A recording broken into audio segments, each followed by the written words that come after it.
সুস্মিতা দেবী তার একমাত্র মেয়ে কবিতাকে নিয়ে ছোট্ট একটা গ্রামে বসবাস করে। সুস্মিতা দেবী তার মেয়েকে নিয়ে দর্জি মেশিনের কাজ করত। পাড়া প্রতিবেশীরা সকলেই সুস্মিতা দেবীর কাছে জামা সেলাই করতে দিত।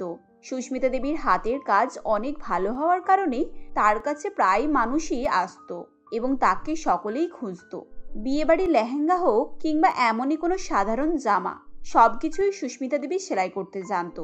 ছোটবেলা থেকে মায়ের হাতে হাতে জোগাড় দিতে দিতে আজ কবিতাও নিজে একজন ভালো দর্জি হয়ে গেছে। এমনই ভাবে তাদের দিন কেটে যেত। এমনই একদিন সুস্মিতা দেবী বাড়িতে ছিল না। তখনই তার কাছে তার প্রতিবেশী কমলা দেবী আসে আর কবিতাকে বলে, আরে কবিতা যে, বলছি তোকে যে আমি লেহেঙ্গাটা সেলাই করতে দিয়ে গিয়েছিলাম হয়ে গেছে? ওটাই তো নিতে আসলাম, আর কিছুদিনই তো বাকি, তার জন্যই আমি ভাবলাম একবার গিয়ে দেখে আসি।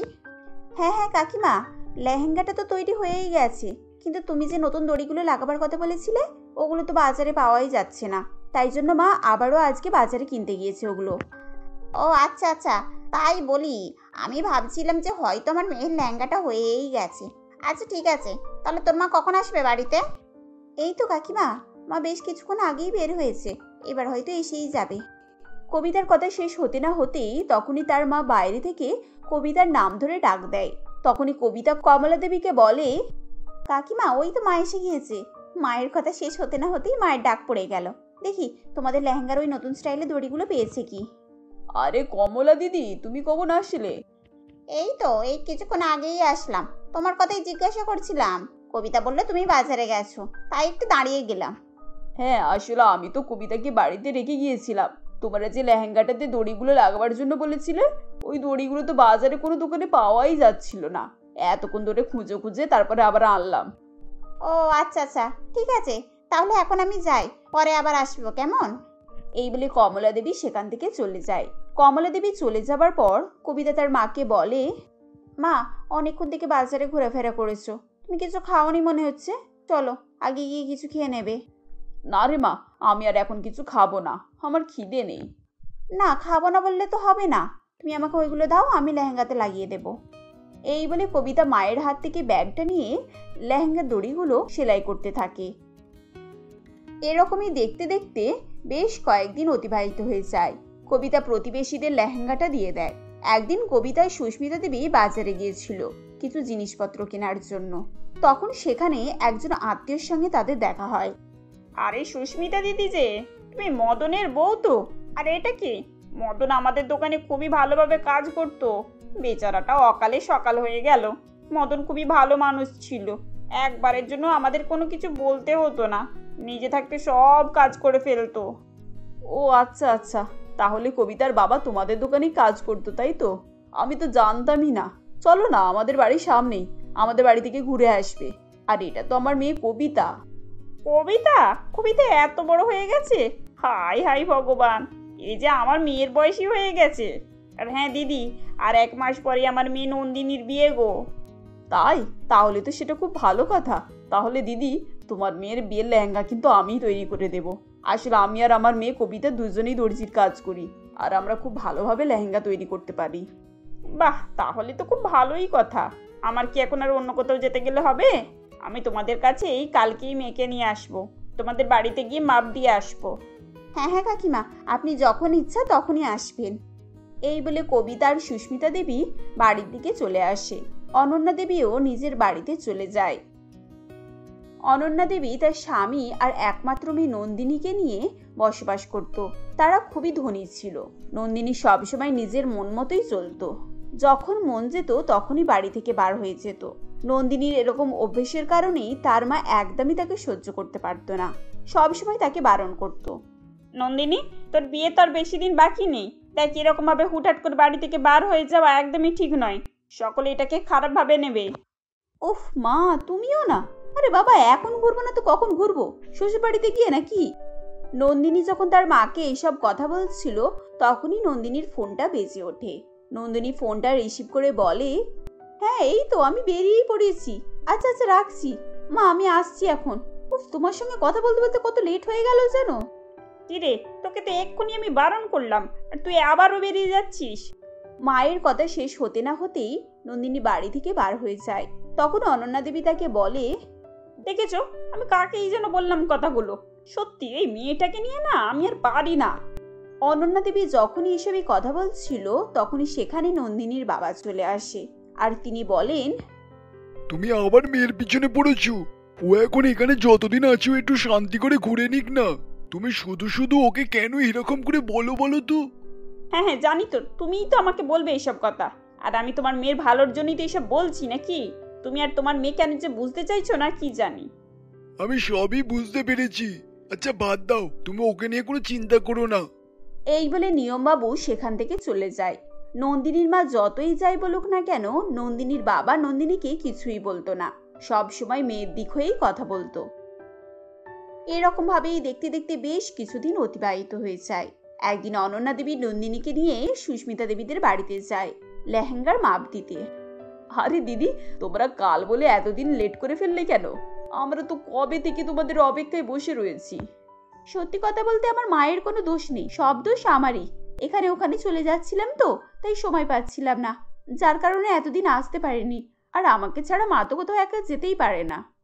ও আচ্ছা আচ্ছা, নন্দিনী তুমি এইদিকে এসো, আমি তোমার ব্লাউজের মাপটা নিয়ে নিই। এই বলে কবিতা নন্দিনীর ব্লাউজের মাপটা নিয়ে নেয়। তারপর সে লেহেঙ্গার ডিজাইনটাও বুঝিয়ে দিতে থাকে, কেমন কি স্টাইল হবে সে সবগুলোই বুঝিয়ে দিতে থাকে।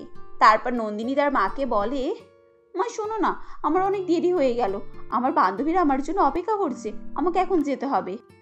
ব্যাস, এখানে এসেও তো শান্তি নেই বাপু। তুই এক্ষুনি বেরিয়ে যাবি, তাহলে আমি কার সঙ্গে যাব? ওহো মা, আমি গাড়ি নিয়ে যাচ্ছি, তুমি না হয় একটা ট্যাক্সিকে বুক করে নিয়ে চলে আসবে।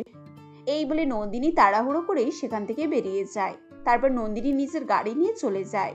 তখন নন্দিনীর মা অনন্যা দেবী বলে, দেখো না, এইখানে আমাকে একা রেখে চলে গেল মেয়েটা। ও জানে ভালো করে আমি রাস্তাঘাটের ব্যাপারে কিছুই জানি না। কাকিমা তুমি চিন্তা করো না, আমি তোমাকে ট্যাক্সি বুক করে দিচ্ছি। এই বলে কবিতা অনন্যা দেবীকে ট্যাক্সি বুক করে দেয়। তারপর অনন্যা দেবী ট্যাক্সি করে বাড়িতে ফিরে যায়। বাড়িতে ফিরে অনন্যা নিমাইবাবুকে সবটাই বলে। অনন্যা দেবীর কথা নিমাইবাবু হেসে উড়িয়ে দেয়। আর এরকমই ভাবে দেখতে দেখতে আরও বেশ কিছুদিন অতিবাহিত হয়ে যায়। নন্দিনীর বিয়ের দিন চলে আসে। বিয়ের আগে নন্দিনী কোথাও যাবে বলে বেরিয়ে পড়ে। তখন তার মা আবারও তাকে বারণ করে, কিন্তু নন্দিনী তার মায়ের কথা না শুনেই বাড়ি থেকে বেরিয়ে পড়ে। এভাবেই ঘোরাফেরা করতে করতে সেদিনটা কেটে যায়। পরের দিন মানে বিয়ের দিনে সকল আত্মীয় স্বজন পাড়া প্রতিবেশী সকলেই চলে এসেছিল, কিন্তু নন্দিনীর কোনো পাত্তাই ছিল না। নন্দিনীর বিয়েতে সুস্মিতা দেবী আর কবিতাও এসেছিল। নন্দিনীকে বিয়ের মণ্ডপে আসার জন্য পুরোহিত মশাই বারবার বলছিল। তখন নন্দিনীর মা অনন্যা দেবী নন্দিনীকে ডাকতে যায়। অনন্যা দেবী গিয়ে দেখে যে নন্দিনী নিজের রুমে নেই, সেখানে শুধু একটিমাত্র চিঠি পড়ে আছে। হায় উপরওয়ালা, এখন আমি সকলের সামনে কিভাবে মুখ দেখাবো?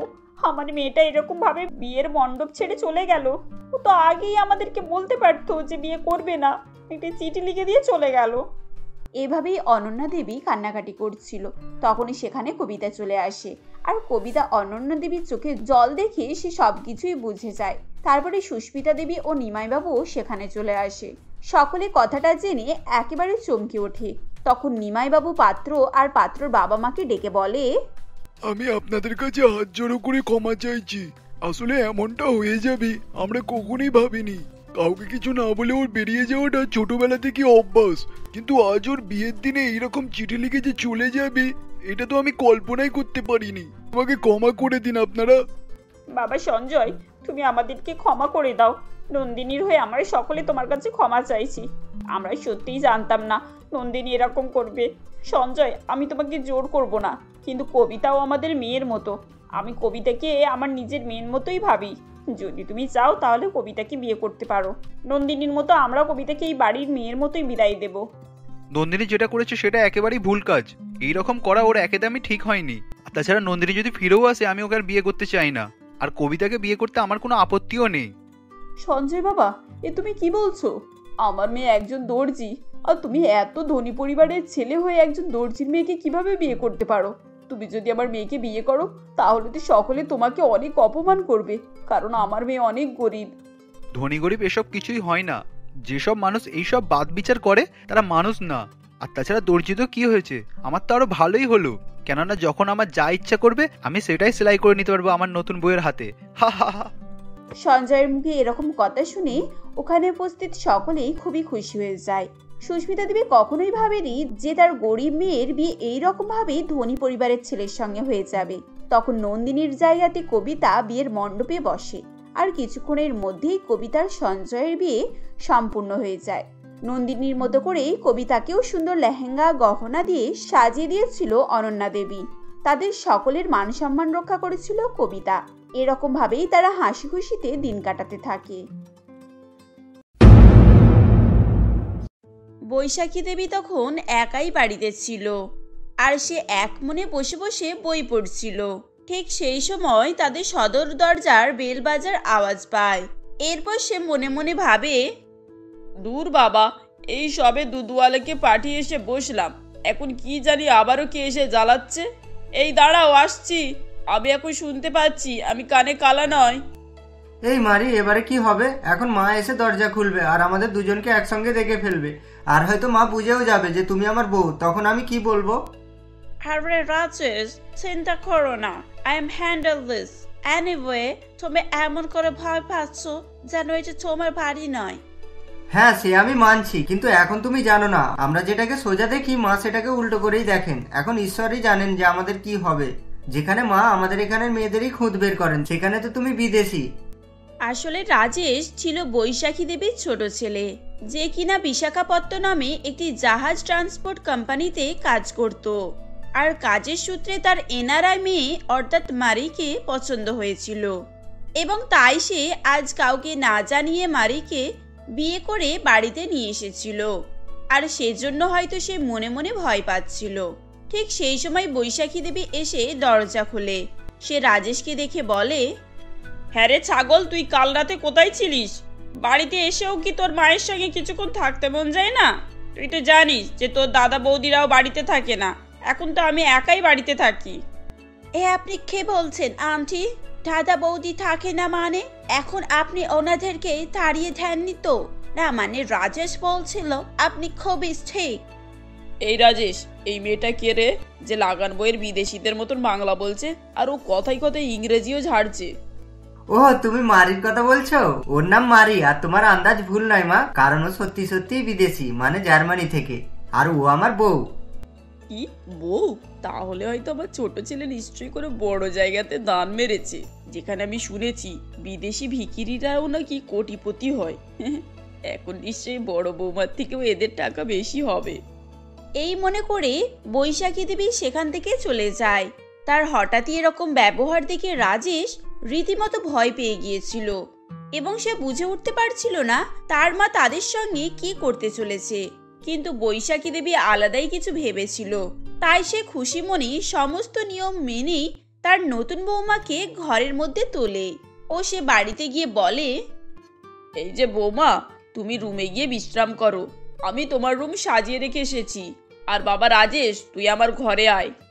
বৈশাখী দেবী এভাবে বললে তখন রাজেশ তার পিছন পিছন যায়, এবং তখন বৈশাখী দেবী রাজেশকে বলে, তা বাবা রাজেশ, তোর বিদেশি বউ সঙ্গে করে কি কি নিয়ে এলো? মানে যদিও উলফাল জিনিসপত্র দেখতে পাচ্ছি না, তা বক্সে সোনা হেরে দিয়েছে নাকি? না মা, তুমি যেটা ভাবছো সেটা মোটেও নয়। আসলে ওরা বিদেশে থাকলেও ওরা খুবই গরিব। কি গরিব মানে? হায় রে হায় ঈশ্বর, এ তো দেখছি আমারই পোড়া কপাল। কোথায় ভাবলাম বিদেশি বৌমাদের অনেক টাকা আছে, তা না, আমার ছেলে একটা ভিখিরিকে ধরে নিয়ে এসেছে। বৈশাখী দেবী এভাবেই বলে তখন লোক দেখানি কান্নাকাটি করতে থাকে। আসলে বৈশাখী দেবী প্রথম থেকেই লোভী প্রকৃতির মানুষ ছিল। এর আগে বৈশাখী দেবী তার দুই ছেলে সন্টু ও রাজেশকে নিয়ে বসবাস করত। কয়েক বছর আগে বৈশাখী দেবী লোভের বশে পড়ে তার বড় ছেলের ধনী বাড়িতে বিয়ে করিয়েছিল, এবং বড় বৌমা সুজাতা আসার পর তাকে তার ভুলের জন্য পস্তাতেও হচ্ছিল। বিয়ের পরের দিন সকালে, বৌমা, ও বৌমা, কোথায় গেলে? তাড়াতাড়ি এখানে এসো, আজ তোমার প্রথম রান্না, তাই তোমাকে আমাদের সকলের জন্য রান্না করতে হবে। কি রান্না? নো ওয়ে, আমি ওসব রান্না টান্না করতে পারবো না। বাবার বাড়িতে থাকায় আমি কখনো রান্না করিনি। এখন আপনার কি লাগবে বলুন, আমি অনলাইনে অর্ডার করছি। কি অনলাইনে অর্ডার করবে মানে? কেন, তুমি কি রান্না বান্না একেবারেই জানো না নাকি? এই সন্টু শোন, তোর বউ কি বলছে, এ নাকি এখন বাড়ির খাবারও বাইরে থেকে কিনে খাবে। মা তুমি প্লিজ আমাকে এ বিষয় নিয়ে কিছুই বলো না। এখন তোমার পছন্দ করা মেয়েকেই আমি বিয়ে করেছি, এখন ও কি পারবে আর কি পারবে না সেটা তুমিই বুঝে নাও। হ্যাঁ, কিন্তু বাবা সারাদিন কাজ করে করে কোমর পিঠ ধরে যায়। এখন বউ এনেও যদি আমার কাজ না কমে তাহলে বউ এনে কি লাভ বল? এ তো দেখছি নবাবী বউ এনে আমি মুশকিলে পড়েছি, একটা কাজ পারে না, তার উপরে আবার মুখের উপর তর্ক করে। সে আমি কিছুই জানি না, আর আমি ওসব ঝামেলায় পড়তে চাই না। ওকে, এই আমি অফিসে চলে গেলাম। এই বলে সন্টু তখন অফিসে চলে যায়। এরপর বৈশাখী একটু রাগান্বিত মেজাজে সুজাতাকে উদ্দেশ্য করে বলে, এই যে বৌমা, তোমাকে আমি পছন্দ করে নিয়ে এসেছি মানে এই নয় যে তোমাকে রান্না করতে হবে না। এই বাড়িতে থাকতে হলে রান্না করতেই হবে। ও সরি মা, আমি এই বাড়ির রান্নার চাকর নয়, প্রয়োজন আমি এই বাড়িতেই থাকবো না, আমি বাপের বাড়ি চলে যাচ্ছি। এখন আপনি একাই থাকুন আর রান্না করে খান। এই বলে সুজাতা পরের দিন সন্টুকে নিয়ে বাপের বাড়ি চলে যায় এবং সেদিনের পর থেকে বৈশাখী দেবী একাই বাড়িতে ছিল এবং আজ তার ছোট ছেলে রাজেশ বিদেশি বউ নিয়ে বাড়ি এসেছিল। আর সেও দারিদ্র হওয়ায় বৈশাখী দেবী তখন বেশ কিছুটা চিন্তিত হয়ে পড়েছিল। এভাবেই সেদিনটা কেটে যায়। পরের দিন বৈশাখী দেবী নিজের রুমেই বসেছিল, তখন সেখানে মেরি এসে বলে, মা, আজকে কি রান্না হবে? মানে আমি আপনার খাবার সম্পর্কে খুব একটা কিছু জানি না। এমন করে এসে বলছে যেন ও রান্না করবে। খেতে গেলেও আবার নাম জিজ্ঞাসা করা লাগে নাকি? সেই তো আমাকেই রান্না করতে হবে। ও, তুমি রান্নার ব্যাপারে জিজ্ঞাসা করছো? আসলে আজ ইলিশের পাতুরি আর আলু কপির ডালনা রান্না হবে, আর আমি তো সকালে বাজার থেকে সেটাই কিনে নিয়ে এলাম। হ্যাঁ হ্যাঁ, তুই এখন তোর বিদেশি বউকে বুড়ো বয়স পর্যন্ত সব কিছুর নাম শেখা। সেই তো সারা জীবন কেটে গেলেও ও কিছু রান্না করা শিখবে না। না মা, আপনি ভুল ভাবছেন, মানুষ চেষ্টা করলে সব কিছুই পারে। এখন আপনি আমাকে দেখিয়ে দিন, আমি ঠিকই রান্না করে ফেলবো। বাবা, কাক নাকি ময়ূরের পালক লাগিয়ে ময়ূর হয়ে যাবে? তাই এতই যদি রান্না করতে পারবে, গিয়ে নিজেই করো না, তাহলে আমিও খেয়ে দেখি তুমি কতটা যোগ্য। বৈশাখী দেবী এভাবে বললে তখন মেরি সেখান থেকে চলে যায় ও সে গিয়ে রান্না করতে থাকে এবং কিছুক্ষণ পর মেরি রান্না করে খাবারের টেবিলে দেয়। তখন সবাই খেতে বসেছিল এবং সব তরকারি পুড়ে গিয়েছিল। বৈশাখী দেবীর বড় ছেলে সন্টু বলে, এই যে মা, এগুলো কি হয়েছে? তোমার বড় বউ রান্না করতে পারতো না বলে তাকে অনেক কথা শুনিয়েছিলে, এখন তো তোমার বিদেশি বউ সব রান্না পুড়িয়ে ফেলেছে। এখন তোমার বিদেশি বৌমাকে কিছু বলবে না নাকি? হ্যাঁ বলবো। এই যে মেরি, তুমি এটা কি রান্না করেছো? মাছ পুরো পুড়ে গিয়েছে আর আলু কপি তো গলে গিয়েছে। আর এটা কি, আলুর তরকারি এত কালো কেন? মা, আপনি তো বললেন আলুতে কফি দিতে, আমি সেটাই দিয়েছি। কি কফি দিয়েছো? তোমায় তো কপি দিতে বলেছি, মানে ফুলকপি, যাকে ইংরেজিতে কলিফ্লাওয়ার বলে, বুঝেছো? হে ঈশ্বরে, কি বউ দিয়েছো! বলি এক আর শোনে আর এক। এই বলে বৈশাখী দেবী রাগ দেখিয়ে না খেয়ে সেখান থেকে চলে যায় ও সে সেদিনের পর থেকে কথায় কথায় মেরিকে কথা শোনাতো। এভাবেই বেশ কিছুদিন চলতে থাকে। এমনই একদিন বৈশাখী দেবী সন্টুকে বলে, সন্টু, সুজাতা অনেকদিন হলো বাপের বাড়ি গিয়েছে, ওকে ওখান থেকে নিয়ে আয়। কয়েকদিন পরে এই বাড়িতে অনুষ্ঠান আছে, সেই সময় বাড়িতে বড় বউ না থাকলে লোকে অনেক কথা বলবে। হ্যাঁ মা, সেটা আমিও ভাবছিলাম। তা আমি বরং আজই গিয়ে সুজাতাকে নিয়ে আসি, সেই তো এখানের কেউই রান্না পারে না।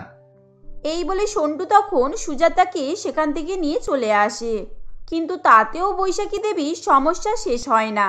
তাই সে একদিন সকলকে ডেকে বলে, এই যে তোমরা শোনো, আগামীকাল বাড়িতে কিটি পার্টি আছে, সব অতিথিদের নিমন্ত্রণ করা হয়ে গিয়েছে। এখন রান্না বান্না কি হবে কি জানি। কেন মা, আপনার ছোট বৌমা রান্না করতে পারে না? ওকে সকলের জন্য বিদেশি পাস্তা বানাতে বলুন। না না, আসলে সেটা ব্যাপার নয়। আমি অনুষ্ঠানের দিন রান্নার জন্য রাঁধুনিকে বলেছি, কিন্তু ওই দিন রাতে কিছু আত্মীয় রয়ে যাবে, তাদের জন্য আলাদা করে রান্না করতে হবে। এখন আমি একা এতজনের রান্না কিভাবে করব? মা, তাহলে রাঁধুনিকেই তো বলে রাতের রান্নাটা করে নিলে হয়, তাই না? সেই তো ও সকালে রান্না করছে, তার সঙ্গে ও রাতের রান্নাটাও করে দেবে। হ্যাঁ, সে আমি এই ব্যাপারে রাঁধুনিকে ফোন করে বলেছিলাম, কিন্তু রাঁধুনির অন্য এক জায়গায় বুকিং আছে, তাই ওটা বাড়িতেই করে নিতে বললো। আর সেই জন্যই তো আমার চিন্তায় মাথা ফেটে যাচ্ছে। বৈশাখী দেবী এভাবেই বলে মাথা চুলকাতে থাকে এবং তখন তাকে দেখে বেশ চিন্তিত বলেই মনে হচ্ছিল। এরপর ঠিক তখনই তার ছোট বৌমা মেরি বলে, মা আপনি চিন্তা করবেন না, ওই দিন আমি রান্না করে দেব, এখন আপনি আমার উপর বিশ্বাস রাখুন। কি তোমার উপরে বিশ্বাস? সেদিনের ইলিশ পাতুরি যা হয়েছিল না এখনো মনে আছে। এই যে মা, এ তোমায় নিশ্চয়ই ফাঁসাবে, তুমি এর উপরে বিশ্বাস করো না। এর আগেও এ আমাদেরকে পোড়া রান্না খাইয়েছে। এখন তুমি দেখবে এর উপরে যদি ভরসা করো তাহলে সকলের সামনেই আমাদেরকে অপমান হতে হবে। না দাদা, আমি এখন আর সেই ভুল করব না। আমি সব রান্না শিখে নিয়েছি, আর তুমি দেখবে সকলেরই আমার রান্না পছন্দ হইবে। এই মারে, তুমি এরকম রিস্ক নিও না। এখন তুমি না পারলে ছেড়ে দাও, আর যদি তুমি না করতে পারো তাহলে সত্যি সত্যি আমরা অনেক বড় বিপদে পড়বো। সে নিয়ে তোমাকে চিন্তা করতে হবে না, আমায় একবার সুযোগ দিয়েই দেখো না। মেরির মুখে এরকম কথা শুনে বৈশাখী দেবী তাকে রান্না করতে দেওয়া সিদ্ধান্ত নেয়। এরপর সে তাকে সমস্ত কিছু বুঝিয়ে দিয়ে সেখান থেকে চলে যায়। ঠিক তখনই সন্টু মনে মনে বলে, মা বিদেশি বউয়ের উপরে খুব বেশি বিশ্বাস করছে। মা হয়তো জানে না যে মারি বিদেশে পিৎজা বার্গার ছাড়া কিছুই জানে না। এখন সে আবার নাকি বাঙালি রান্না করবে। এভাবেই সকলে মেরিকে নিয়ে আলাদা আলাদা রকমের মন্তব্য করছিল। এদিকে মেরি তার রান্নার প্রস্তুতি নিয়ে ব্যস্ত ছিল ও সে ইউটিউব, গুগলে নানা রকম বাঙালি রান্নার রেসিপি সার্চ করছিল। এভাবেই সেদিনটা কেটে যায়। পরের দিন রাজেশ যখন রুমে বসেছিল তখনই সেখানে মেরি এসে বলে, হে রাজেশ, তোমরা কুত্তা মানে ঢগ খাও না খেয়ে? কি কুকুর? এই না না, এসব উলফাল তোমায় কে বলেছে? আমরা কি চাইনিজ নাকি যে এসব উলফাল খেতে যাব? আমরা বাঙালি, তাই আমাদের খাবারে বেশিরভাগ মাছের রেসিপিই থাকে। কিন্তু আমি যে শুনলাম বর্দি কাকে যেন ফোন করে বলছে খিটি ফাটিতে কুত্তা হবে। ওহ মারি, ওটা কুত্তা না, ওটা কোপ্তা কারি। যখন খাবারের রেসিপির লিস্ট তৈরি হচ্ছিল তখন আমি ওখানে ছিলাম। তা ওসব বাদ দাও, ওগুলো রাঁধুনি করবে। তুমি এখন ছোটখাটো কিছু একটা বানিয়ে দেবে, ওকে? এই বলে রাজেশ সেখান থেকে চলে যায়। এভাবেই সেদিনটা কেটে যায় ও পরের দিন কিটি পার্টির দিন চলে আসে। বৈশাখী দেবী তার বন্ধুদের সঙ্গে বৌমাদের পরিচয় করিয়ে দেয়। এভাবেই সবাই আনন্দের সঙ্গে কিটি পার্টি কাটিয়ে যে যার বাড়ি চলে যায় ও কিছু আত্মীয় থেকে যায়। সেদিন রাত্রিরে মেরি বৈশাখী দেবীর দেওয়া সমস্ত রেসিপি নিজের হাতে তৈরি করে। এরপর আত্মীয়দের ডাইনিং টেবিলে খেতে দেয়। বৈশাখী দেবীর বন্ধু রাধিকা খেতে খেতে বলে, বৈশাখী, তোর বিদেশি বৌমা তো খুব সুন্দর রান্না করেছে। ভাবাই যায় না বিদেশে থাকা সত্ত্বেও বাঙালি রান্না তো ভালো করতে পারে। এখানকার মেয়েরা তো বাঙালি হওয়া সত্ত্বেও বাঙালি ডিশ ভালো করে রান্না করতে পারে না। হ্যাঁ দিদি, আর চিংড়ির ঝোলটা তো আমার মন কেড়ে নিয়েছে, আমায় আরেকটু দাও। এভাবেই সেদিন সকলে মেরির গুণগান করতে থাকে, যেটা শুনে বৈশাখী দেবী তখন তার ভুল বুঝতে পারে ও সে তার ভুলের জন্য মনে মনে পস্তাতে থাকে। এবং সেদিনের পর থেকে বৈশাখী দেবী মেরিকে তার প্রাপ্য সম্মান দেয় এবং এটা দেখে তার বড় বৌমাও তার ভুল বুঝতে পারে ও সে মেরির কাছে রান্নাবান্না শিখতে থাকে, যার ফলে তাদের পরিবারে আর কোনোই সমস্যা থাকে না। আর এভাবেই তারা সকলে মিলেমিশে হাসি খুশিতে বসবাস করতে থাকে।